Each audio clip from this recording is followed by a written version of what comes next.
Welcome to the Podcast Discovery Show, the podcast about other podcasts. Each week we have a book club style discussion about a podcast that we recommended last week. At the end of the episode, we'll bring you a brand new podcast for you to go out and listen to. We'll come back and talk about that one next week. I'm Josh. I'm Kirk. And I am Zach. And this week we are going to talk about Florida Men on Florida Man. And since we're Florida men, it's Florida men on Florida men on Florida man. Yes. Say that 3 times fast. No. That's not good audio. Probably not going to do that. Florida men on Florida men on Florida man. Florida men on Florida men on Florida man. Florida men on Florida men on Florida man. If you were curious if it was good audio or not. It's not. The answer is no. And now you know why. So I accidentally found out about this show by Directly attacking the showmakers. talking crap about him on accident, not knowing that I was. So I posted my first, I guess, promotional post on Reddit, on the Florida Man subreddit for my show, Florida Man Show. And someone commented, don't the Florida Men already have Florida Man covered? And I didn't know what that meant. And I'm like, no, I'm the real Florida Man. They don't know what they're talking about or something. There's only one Florida Man or something. And I didn't realize till later that they were talking about their show. Oh, nice. Yeah. So my first interaction was, and I don't think they even interacted with me on there. It was other people. So yeah, that's how I came across their show. And I think I've listened like 15 episodes or something now. I really like the show. That's a lot of episodes. It's a lot of episodes. I started with their newer stuff, and I have, because of their hesitance to want people to listen to them, I went and listened to their episode 1. Their episode 1 is way better than our episode 1 could ever think about being. So they've got that. But the particular episode we're going to talk about today is the one about Nickelodeon Studios. Florida. Studios. So it's episode 50. So they open the episode with a Florida Man story, just like a regular old tried and true good old Florida Man story. And what was the Florida Man story that they talked about this week? Goomer. Was that? That's the name. I couldn't think of the name either. It was Goomer. That's why I was throwing it to y'all. It was such a great name. So Florida Man Goomer, dressed like a woman, robbed a bank for $1,000, went across the road to a Pollo Tropical, and I don't know, he got caught because he went in the... That's Spanish for tropical chicken, right? Yep. Yes. Nice. You're bilingual. I'm fluent, boys. But it was a funny story. It's typical Florida Man. And what was the phrase that he said in the bank? That was, I have sufficient weaponry or something like that? Yeah, I have sufficient weaponry to kill everyone in here. Yeah, that is pretty terrifying. Now, they did have a question that I wanted to pose to you guys. But he wrote it in Spanish on his note that he handed to the teller. Yep. Which is even more crazy. Just, hey, he slid over the note in Spanish, and they're like, I can't read this. Let's get a translator over here real quick. So they brought someone over that could read it, and then they said, uh-oh. Like, imagine that he's like, he comes in. You have to wait to scare somebody. Yeah. I imagine there's like a 30-second like period where they're trying to go get the translator. Someone this is Florida. Spanish. A lot of people speak Spanish. Yeah, that's true. But yeah, so it was another one of those crazy Florida Man stories. But they did pose a question in that conversation: how much money is it worth? How much money would you have to make to like threaten someone's life? It's not $1,000. I'll tell you that right now. I'm definitely like robbing a bank. That's not something they're like, oh, it's okay. He just took $1,000. We'll let him go. If you take any money from a bank by going in there and saying, I'm going to kill everyone in here, they're going to come get you. I love how Wayne immediately just said $30,000. He already knew that number. He's had that conversation in his head a few times. He's worked it out. And I mean, threaten someone's life is one thing. Actually, like, hurt somebody is different. But you can essentially, at a bank, it seems like you could just threaten people and they're going to just give you the money because the cops are going to come try and get you. No, but real talk, how much money would you have to come away with for it to be worth it for you to threaten people's lives and rob a bank or rob someone like that? I feel like it's got to be way more than like $30,000. I'd probably say $1 million. I mean, even $1 million. If I knew I could get $1 million, you don't know that you're going to get away with it. No, but $1 million, you can pay some people to do some Right. things to try and get you out. But even if you got $1 million, you don't know you're going to get away with it. Even if you pay people to like get away with it or fly off to another country and live the rest of your life, like $1 million is not a lot in the grand scheme of things. Go to You're thinking, Thailand. like, the rest of your life. Yeah, that's true. If you go with the exchange rates, you might be Yep. pretty good. But still, it's one of those things where it's like you're threatening people's lives. You're doing something where you very well could get shot and killed. Yes, you're there more is than that. likely going to get arrested. It's not worth it in any. I actually read a Florida man story today about an older gentleman that went to rob a bank. He asked for $1,100. The teller gave him $2,000. He's like, "No, you gave me too much money. I want the $1,100." And so she took some of the money back, and then he left. Is that a legal loophole he's messing with there? Is there some level of under a certain amount of money, it's a different crime? I am not sure. I'm not sure. Because that would be genius if he figured out, okay, this is 5 to 10 years. If I get $1,002, it's 15 to 20. And so he's like, is it illegal if you just ask them to give you the money without threatening them? I think at a bank it is. It's almost implied. So if you walk in and you're like, you need to give me $20,000, you don't say anything about a gun. Can I have $100,000, please? Yeah. Just say please, and Can I you're have fine. it, please? Can I? That's Can what I, can I have it? Yeah. I learned when I was a kid that please was the magic word. Right. So as long as you say please, I think you should be able to get the Yeah, money. I'd like to have $100,000, and you guys have $100,000. Can I have it? Please. Do they? I wonder how much a bank has in cash. They've got, places they put it. That makes it harder to get to, I think. What's the word for that? Safe. That's it. Safe is the word you're looking for. Big metal box that makes it hard to get to. Yeah. Shoebox under the registers. They put it in cubby holes, different places. Mm-hmm. But then they talked about, I guess, listener questions that they get sent in. And the listener question was about how do you guys get out of awkward situations? And listening to their show, I think this is probably my favorite part of their show, other than, the funny banter about the Florida man stories. But listening to some of their stories is great. Josh's story in this one was my favorite, for sure. Was that the nudist colony? Yes. Yeah, that was a really good one. But I really did enjoy as well the story about them inadvertently becoming or booking a show as a Jimmy Buffett cover band, which they weren't. And they didn't find out that it was required that they play Jimmy Buffett songs all night until they got there. And all they knew how to even passably do was Margaritaville. Oh, yeah. So they played Margaritaville for 4 hours by themselves outside because it was cold, so everyone was inside. Honestly, this segment, and it wasn't either of those, it was about the guy who the girls were following him, so he freaked out and social panicked. That reminded me of a story that I had when I was in high school. I saw my buddy's truck and I decided to mess with him. So he pulled up behind me. He had this little red truck and I saw him pull up behind me. I was like, okay, I'm gonna mess with him. So I slowed down to 15 miles an hour. I was going to his house. So I was like, I'm just going to make this terrible. So I go to 15 miles an hour. And I'm driving so slow. I turn on my turn signal 4 different times and don't turn. And then he gets pissed off and flies around me. And I look over. It is not my buddy. It is some random person that I have been trolling for easily 10 minutes now, driving 15 miles an hour down this road. And he is freaking out, just losing his mind, screaming out his window. And as soon as I saw it wasn't him, I was like, uh-oh. And he was pissed off. And so I wasn't like, because I was on the way to his house. So I'm like, I can't just go there now. I can't just take this guy into his house when he's road raging. It was the closest I ever got to being in a road rage incident because I had pissed this guy off. So I sped up, but he was just trying to stay with me. So I was trying to separate again, but he was just staying with me. And then eventually he really punched it and got in front of me and he started driving super slow. To start, he was trying to get me to stop, essentially, because he was, flailing in his car, just raging. And so I just had to keep driving. I just kept driving for a while. Eventually, I guess he got bored, and drove off. And I kind of pulled the same move as the guy in his truck where I was just like looking. I was like, I don't know what's going on with this guy. And just like pretending I didn't just mess with him for 10 minutes.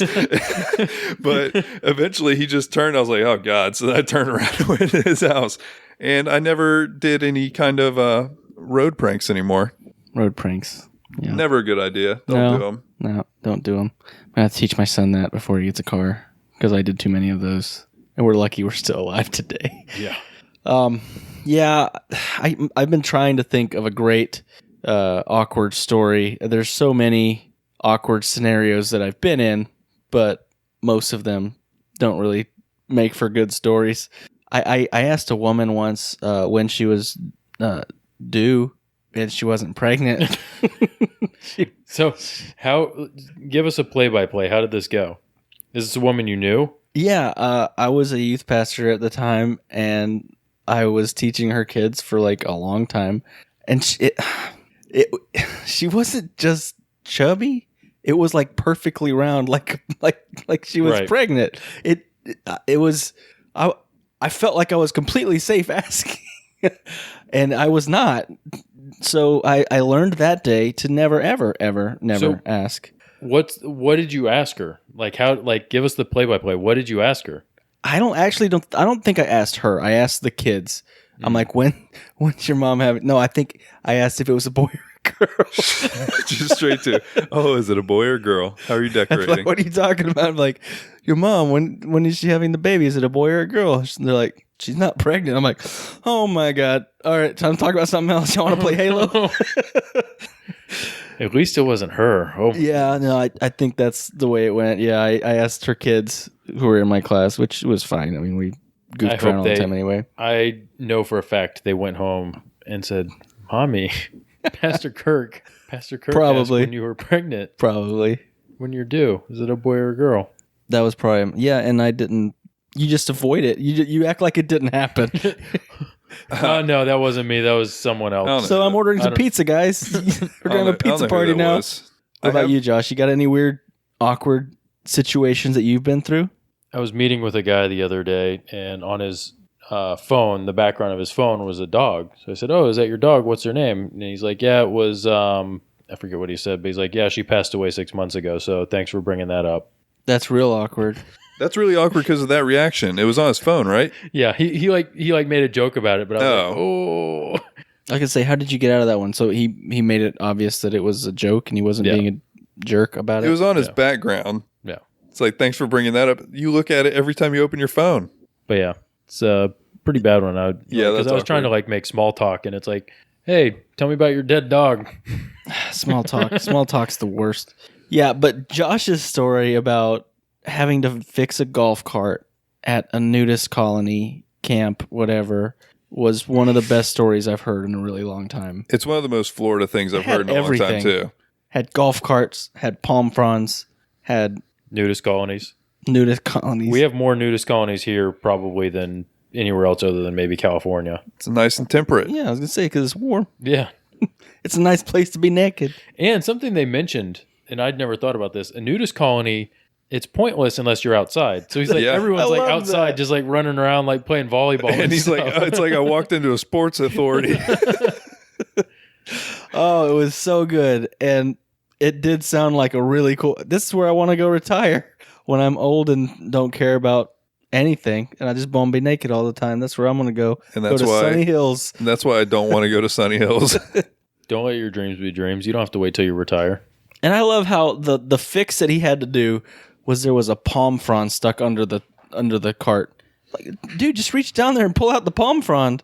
Yeah, I'm guessing he did not check. Maybe because you don't really want to like get on the ground if you're naked all the time. Maybe they do. I don't know.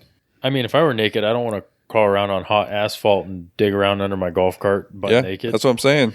Do they have clothes for like work clothes? Like you got to go do some yard work. Like, are you gonna like use your weed eater? You just put those knee pad things on when you're in the yard. If you're gonna go do yard work, are you gonna use your weed eater butt naked? I would have a landscaping company. Second, what if you have to like do some like tree trimming or something? Like you're like climbing up in a tree, dangerous and game branches. right there. That's what I'm saying, man. Like there's some things that like you either have to have clothes for to protect your giblets, or you have other people come do it for you. Yeah, who knows? I mean, I don't know how hard line they are on it. Like, oh, I'm not going to wear clothes. You can't make me wear clothes. I'm going to weed eat naked. I'm going to live my life. Or... Yeah, I'm pretty sure they're probably fairly lenient. Or if they put on their going out jeans to go do some yard work. Or, I mean, could it just be chaps?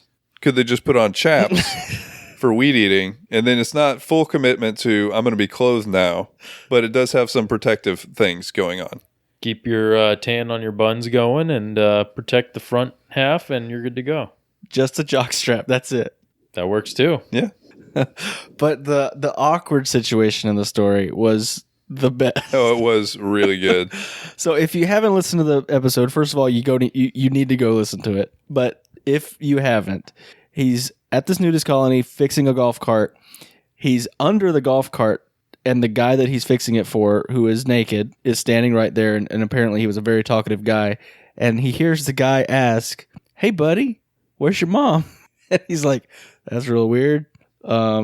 She's out by the coast," or something like that. The best part is he answered. So he's answering these guys' questions. The guy's like, "Hey, buddy, you want a treat?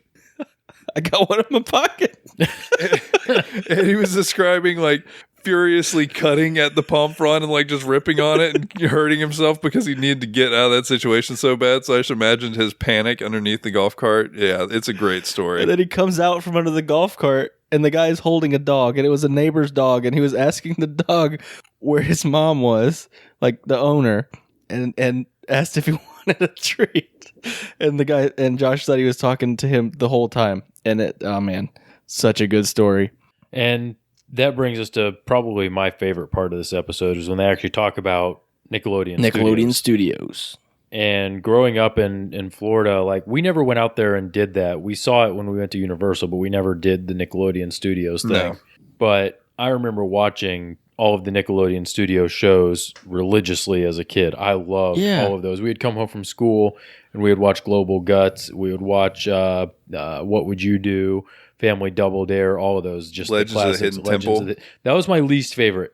I liked that one. Of those. I liked it okay, but I knew even at a young age that I would not be able to handle the temple guards sneaking up on me and like grabbing me.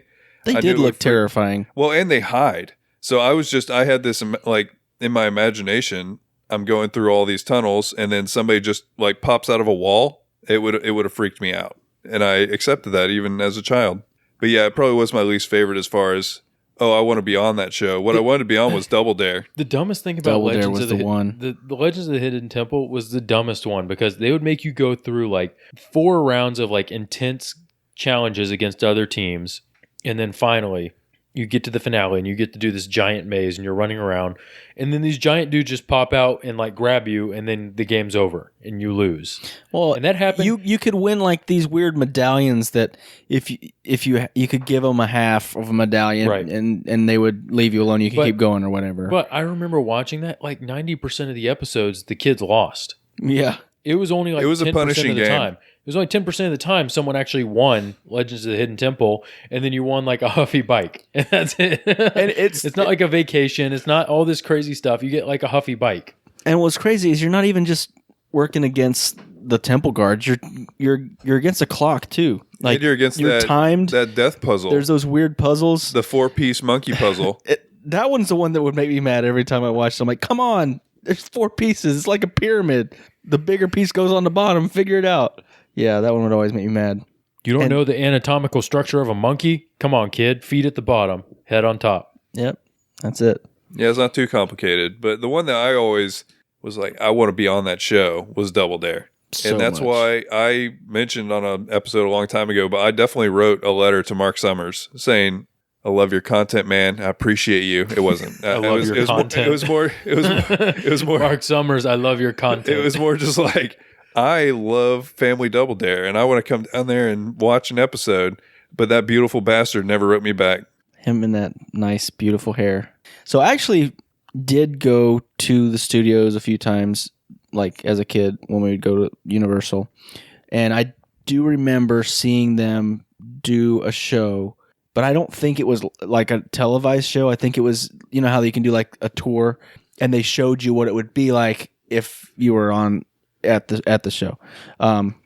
So I do remember doing. I was really young though, and so it's actually kind of like foggy, and I was little hazy. I drank too many Capri Suns that day, apparently. Yeah. And it's one of those things that they talked about, like they were making a show where kids would watch it and they could kind of vicariously live through the show. And Family Double Dare was amazing because it was like a 40-foot long trough of whipped cream. And you had to like run through that. And then there'd be like a giant pizza that you'd have to find the flag under the pepperonis. It's always under a pepperoni. Wasn't there one where there was like a nose? Yeah, you had to dig in the nose to get a flag? The nose to get the flag, yeah. It was full of like gack and slime and stuff. Yeah. So it was all like just like weird, slimy, gross stuff. And then they would make them go back up on stage after they did the competition. And they're like, all right, here's another question. And they're all like just completely covered with like slime and goo and stuff. It was absurd and amazing. And I think that if they made those shows now, it would be hugely successful. I think that they should do Homie Double Dare, where it doesn't have to be families, but you could get like a fraternity versus a sorority type thing going on. You could get random high school buddies that are over the hill. You could mix and match a little bit. It doesn't have to be a family dynamic. It doesn't have to be kids. Zach wants to be on Homie Double Dare. I'm saying. First of all, don't act like you two wouldn't want to go if I got on Homie Double Dare. What are the prizes? I don't care. I just want to be on it. It'd be fun. Disney tickets. I don't know. They probably wouldn't do Disney because it's not owned by Disney. Something else. Disney. No, but it seems like something that, okay, like they've done with a lot of things constantly. We were the target audience when we were children. A year supply of White Claw. Yeah. First of all, that would totally work. That would totally work. But we were the target audience when we were kids. Adjusted a little bit, we could be the target audience as adults. And you just make it people that are not athletic doing these challenges. I think it would be pretty funny to watch. Just don't let Mark Summers pie your wife in the face. Yeah, that was an interesting twist on that one, wasn't it? Yeah. Suing them for emotional distress because you got pied in the face too hard. That sounds like a little bit of BS to me. But they did settle for $30,000, which is nuts. Which is why people throw out these garbage lawsuits. Because a lot of times these companies will just settle for obscene amounts of money. Yeah, to just make it all go away. But yeah, that was wild. But overall, it's just a really good show. It's a really good show. It's got really fun segments.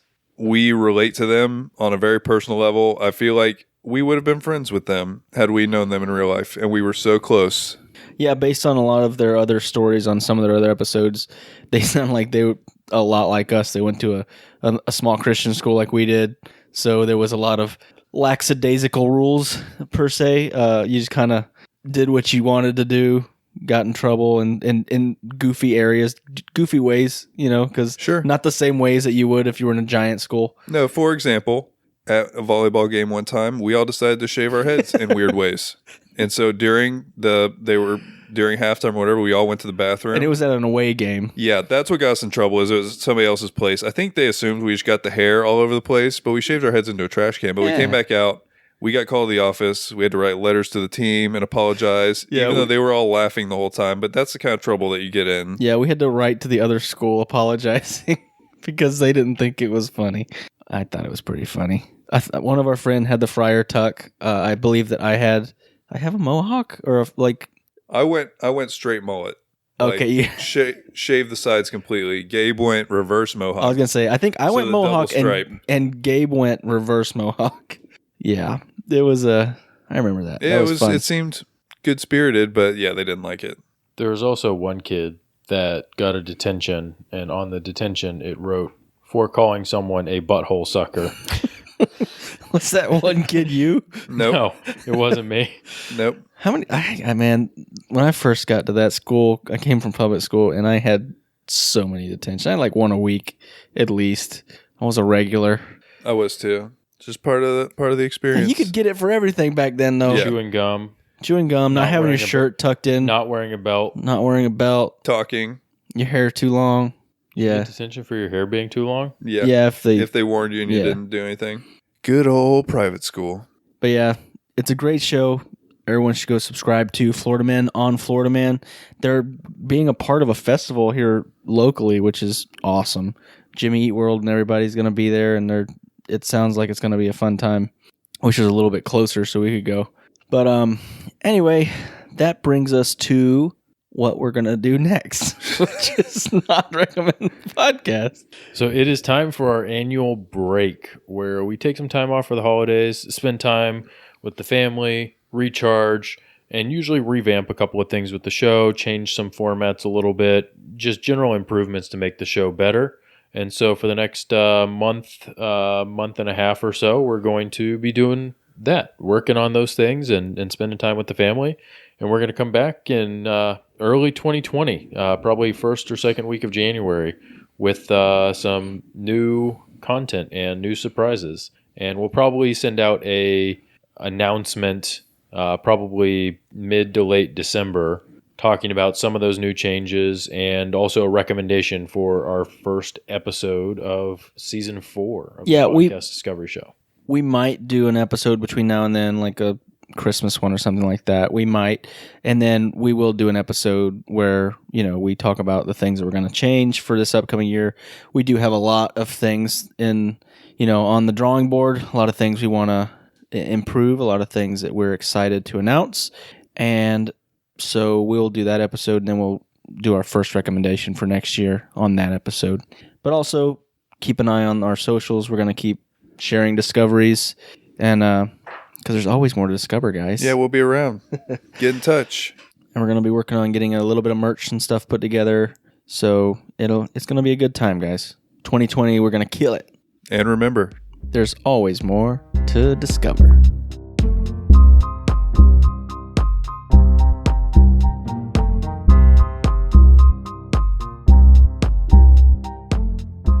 Thank you for listening to the Podcast Discovery Show.